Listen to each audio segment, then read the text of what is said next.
The contractor, China Railway 5 came and he did the work, but he was given some piece of land, as you say, as you saw, to remove stones. It's a stone quarry, but he left a very big quarry pit, and I think it is important for him to fulfill the terms of agreements he had with the community. Nyino kusasa kwingi muno abo mchina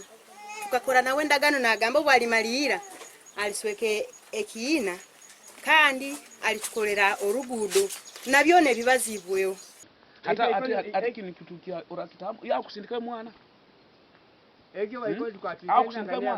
bonza gaijwe gakaimara yibale riri harinya nakaita kalirinya okusindika mwana ote gakaje eriri bale batalite gaizire gaikira honya ibale ryo kusindika mwana gota amaizi haterbuke gati takufa ai gambo muchaina aija koleki akume bali gaigo na koleki agatuwali agagalo mkina ke yakoze kayagaihi. Let the Chinese come on ground, sit with the residents and then harmonize.